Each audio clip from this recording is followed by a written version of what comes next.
नमस्कार। आज आप नेपाल आइए। नेपाल में आपका कैसा प्रोग्राम के लिए और क्या राजनीतिक माहौल होने वाला है? आज सबसे पहले आकर के आज माघ शीष चतुर्थी का दिन है। आज बड़ा मेला लगा हुआ था भगवान पशुपतिनाथ टेम्पल के ऊपर, बहुत बड़ा मेला था। और आज मैंने भगवान पशुपति जी के दर्शन लिए हैं, उनका आशीर्वाद प्राप्त किया है कि हम लोगों को स्वास्थ्य ठीक रखे, पूरे भारत का स्वास्थ्य ठीक रखे, पूरे विश्व का स्वास्थ्य ठीक रखे। वसुधैव कुटुंबकम की एक हमने विनय भगवान पशुपतिनाथ से किया है। सर्वे भवन्तु सुखिनः, सर्वे सन्तु निरामया, सर्वे भद्राणि पश्यन्तु, माँ कश्चित् दुःख भाग भवेत्।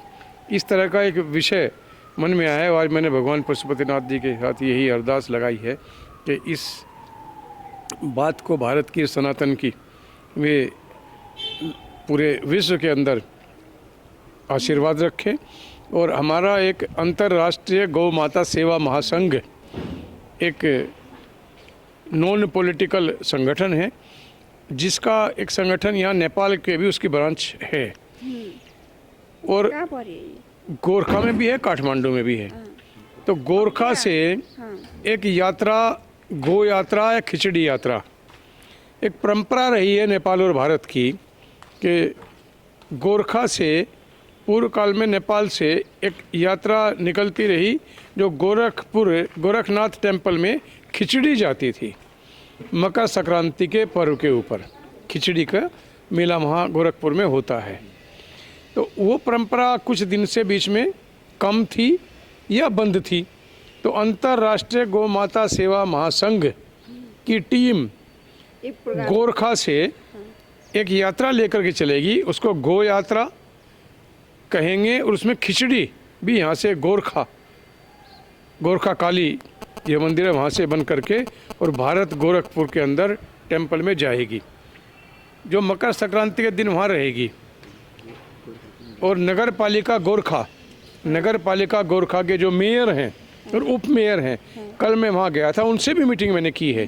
तो नगर पालिका गोरखा के मेयर और नगर पालिका गोरखा की उप मेयर और सभी ने वहाँ इस बात का आश्वासन दिया है कि हम भी दोनों देशों के रिश्ते मधुर रहें, संबंध रहें, रोटी बेटी का रिश्ता कायम रहे और जो हमारी परंपराएं हैं वे जीवित रहें। उसके लिए जितना हमसे सहयोग होगा हम लोग करेंगे हर तरह से।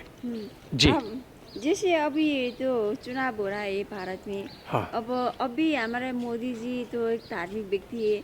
अब नेपाल के बंदा भारत में आगे हिंदू राष्ट्र हो जाएगा ऐसे ही बोलते हैं। नेपाल में भी हिंदू राष्ट्र होना चाहिए बोल के आंदोलन हो रहा है नेपाल में भी।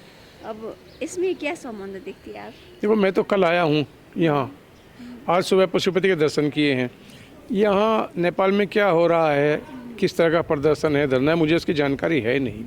लेकिन हाँ, रही भारत की बात, भारत के अंदर अभी 5 राज्यों में इलेक्शन हुए हैं, उनमें 3 में हमने सरकार अपनी बनाई है। छत्तीसगढ़, मध्य प्रदेश, राजस्थान के अंदर प्रचंड बहुमत के साथ माननीय मोदी जी के नेतृत्व में वहाँ सरकार बनने जा रही है। और अभी लगभग 6-7 महीने के बाद भारत के अंदर लोकसभा का भी इलेक्शन है। और हम लोग पूरे विश्वास के साथ कह सकते हैं कि 2014 से 19 की सरकार माननीय मोदी जी के नेतृत्व में बड़ी अच्छी तरह से चली है भारत के अंदर। 19 से 24 के अंदर भी चली है और आगे जो 24 में इलेक्शन होने वाला है, 24 में भी माननीय मोदी जी ये चुनाव जीत करके आएंगे। ये हमारा एक पूरी तरह से विश्वास है कि अगली सरकार भी हम लोग भारतीय जनता पार्टी की बनाएंगे। भारत के अंदर आप भी चुनाव में जाएंगे? नहीं, हम लोग अपना कार्य तो दूसरा है, हम लोग चुनाव में जाएंगे। आप सामाजिक कार्य करेंगे? समाज का कार्य करना है और राजनीतिक क्षेत्र के अंदर बिल्कुल धार्मिक कार्य भी करना है और राष्ट्र के अंदर भाजपा की सरकार बनानी है। जैसे बोलते हैं कि धार्मिक कार्य देखाते और राजनीति करते, इसी पनि बोलता है अभी नेपाल में। आपका कैसा लगता है ये विचार? धर्म के अंदर राजनीति नहीं आनी चाहिए, राजनीति के अंदर धर्म होना चाहिए। तो आपने कई बार मैंने ये बात कही है, राजीव में कहता हूँ, धर्म एक अपनी खुद की एक स्वेच्छा से होता है, मेरा एक अटूट विश्वास है ये। लेकिन राजनीति जो है वो एक अलग तरह का विश्वास है। लेकिन हाँ, राजनीति के अंदर धर्म जीवित रहना चाहिए कि मैं जो भी कार्य करूं अपने स्वविवेक आत्मबल स्वेच्छा से करूं। जैसे माननीय मोदी जी को नेता तो वही पॉलिटिशियन है, प्रधानमंत्री हैं, लेकिन अगर आज मैं ये बात कहूं कि मोदी जी धार्मिक नेता या समाज सेवक, प्रधानमंत्री तो हैं, इलेक्शन भी लड़ेंगे, नेता भी हैं, लेकिन किस टाइप के नेता, वो एक फ़र्क है। माननीय मोदी जी राजनीति के अंदर धर्म लेकर के आए हैं। राम मंदिर का निर्माण हो रहा है, 22 जनवरी को माननीय मोदी जी राम मंदिर का निर्माण करेंगे। बड़े लंबे समय से ये विषय लंबित था, लेकिन काफ़ी प्रयासों से और सुप्रीम कोर्ट के आदेश से आज राम मंदिर बन रहा है। जैसे नेता बनने के लिए दंगा करना पड़ेगा, द्वंद्व करना पड़ेगा, तब भी नेता बन जाएगा, नहीं तो कैसा नेता बनेगा, ऐसे ऐसे बोलते हैं। नेता बनने के लिए क्या चाहिएगा? द्वंद्व करने से, दंगा करने से कभी नेता बन ही नहीं सकता। क्या करना पड़ेगा नेता बनने के लिए? लोगों के दिलों को जीतना पड़ेगा, उनके कार्य करने पड़ेंगे, स्वास्थ्य की दृष्टि में, शिक्षा की दृष्टि में, सोशल वर्क की दृष्टि में, उनके घर जाकर के बात करना, उनकी जो छोटी मोटी प्रॉब्लम्स हैं उनके साथ मिलके उसमें हिस्सा लेना, सुख में भी और दुख में भी, तब जाकर के आदमी लोगों के दिलों को जीतता है। जैसे अभी तो नेपाल के राजनीति देखते सब जनता लोग दुखी हुआ है, क्योंकि नेपाल में तो जिसका 7 करोड़ पैसा है वही नेता बन जाएगा। वो 2 क्लास पढ़ लिया है, लेख पढ़ा है, या वो डॉक्टर लेख पढ़ा है। नेता बनने के लिए शिक्षा जरूरी है या नहीं है, आपके विचार में बताइए। देखो, नेता बनने के लिए विचार का जोर देना चाहिए, विचार भी होना चाहिए, लेकिन अगर शिक्षित है तो ज़्यादा अच्छा शासन कर सकता है। लेकिन भगवान पशुपतिनाथ कुछ विशेष लोगों को विशेष सद्बुद्धि देगा तो बहुत अच्छा रहेगा। सभी पूरी दुनिया के अंदर, भारत में भी, नेपाल में भी, जो राजनीतिक क्षेत्र में या समाज सेवा में या उद्योगपति हैं या और स्वास्थ्य के इसमें जो लोग कार्य कर रहे हैं, उनको सब विवेक से उनका दिल बड़ा करना पड़ेगा और भगवान पशुपति जी के आशीर्वाद लेकर के काम करेंगे तो राष्ट्र का भला होगा। ये बहुत जरूरी है। हाँ।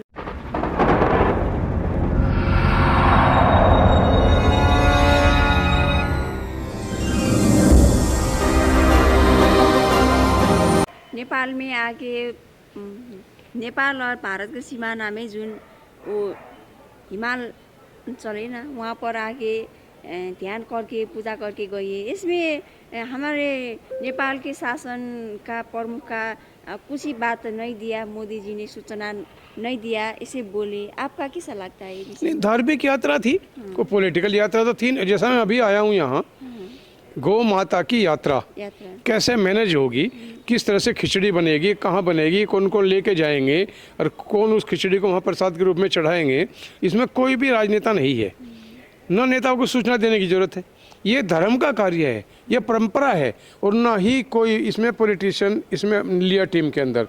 सारे नेपाल के मेरी माताएं बहनें हैं और सभी समाज सेवक हैं, अपने घर से खिचड़ी बनाएंगे, गोरख काली मंदिर में खिचड़ी बनेगी और कुछ लोग मिल करके उसका सहयोग करके खिचड़ी वहाँ चढ़ाएंगे। हमारी परंपरा थी, आगे बनेगी। तो कोई भी धार्मिक यात्रा करे, पशुपति के दर्शन करने हैं या कहीं जाना है, तो उसमें ये राजनीति का विषय नहीं है। कोई भी जाके कहीं भी यात्रा करे, नो प्रॉब्लम। ठीक है। जैसे अब नेपाल में हिंदू धर्म और हिंदू राष्ट्र और राजा के विषय लेने के बाद नेपाल के शासन लोग ने कुछ गुरु को किस दिन जेल में भी पहुँचाया है ना, इसमें आपका बात क्या है?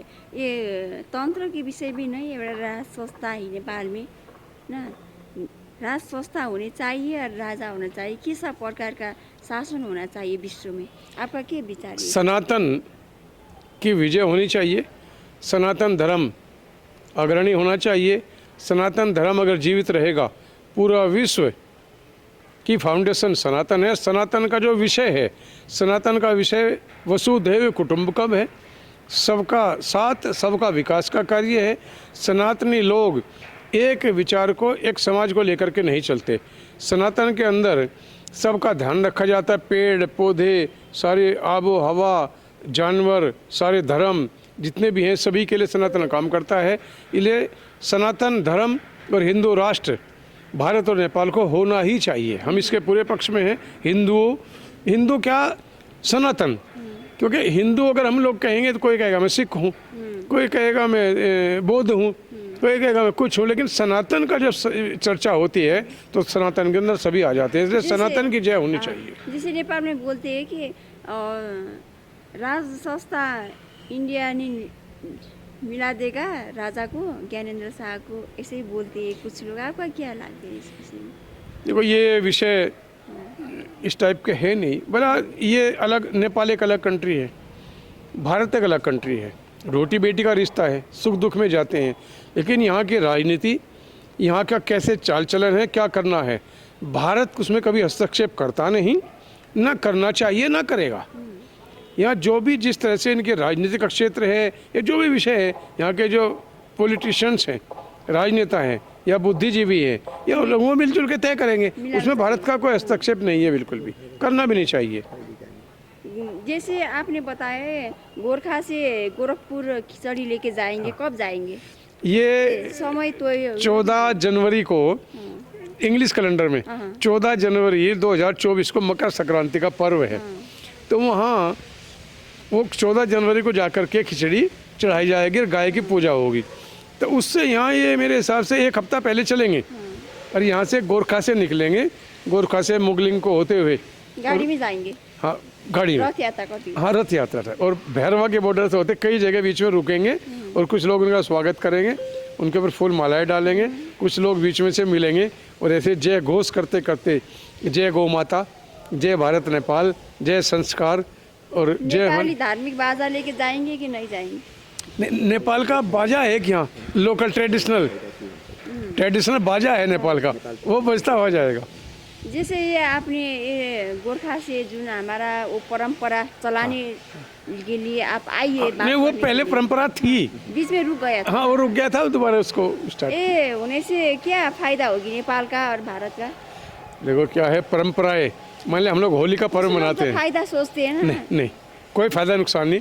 होली का पर्व, दीपावली का पर्व, मकर संक्रांति का पर्व, इनसे क्या फायदे हैं, लेकिन हमारी परंपरा है, हमारी परंपरा है, ये परंपरा जीवित रहनी चाहिए, मरनी नहीं चाहिए। जैसे आपने बताया कि ये परंपरा किसने बताया, किसने चलाया? पूर्वजों ने, हमारे जो पूर्वज थे। देखो मर्यादा पुरुषोत्तम भगवान श्री राम जब पैदा हुए, मैं तो देखा नहीं, मैं था नहीं, लेकिन उनकी रामलीलाएं होती रही। हमें जो उस दौरान थे उन्होंने आगे बताया, रामचंद्र जी थे, उनके साथ यही हुआ, उन्होंने अगली पीढ़ी को बताया, फिर अगली पीढ़ी को, तभी तो हमें पता लगा ना जी कि रामचंद्र जी पैदा हुए थे। वरना अगर बीच में मर्यादा पुरुषोत्तम राम जी का नाम कोई ना लेता, रामलीलाएं ना होती या रामचरितमानस ना होता, तो कैसे पता लगता रामचंद्र जी पैदा हुए हैं। तो इसलिए परंपरा चलती आती रही, इसलिए हमें पता लगा रामचंद्र जी दशरथ के बेटे थे, जनकपुर में वहाँ अयोध्या में पैदा हुए थे। जैसा यहाँ जानकी मंदिर है, माता सीता थे, जब माता सीता यहाँ पैदा हुई तो तब तो नेपाल के लोगों ने देखा नहीं, लेकिन जानकी मंदिर है, ये तो देखा है ना, वहाँ सीता माता पैदा होती है। अयोध्या से राम लेने आएंगे? नहीं, अयोध्या से तो एक बारात हर साल जनकपुर आती ही है, वो भी एक परंपरा है, आपने अच्छा याद दिलाया। अभी आने के लिए तैयारी हो रहा है? नहीं वो तो हर साल आती है, वो एक परंपरा है। अगर ये परंपरा बीच में टूट जाए तो कितना बुरा लगेगा। वो तो अयोध्या से राम की बारात तो जनकपुर में आई थी ना जी, जहाँ सीता का, माता सीता ने वो धनुष का स्वयंवर रचाया गया था, ऐसी एक परिपाटी थी। गुरु गोरखनाथ ने मृग स्थली का, गोरखपुर का, गोरखा, गोरख काली का, यही सब ये गोरखनाथ से जुड़े हुए हैं ना जी, गोरखा रेजिमेंट वगैरह।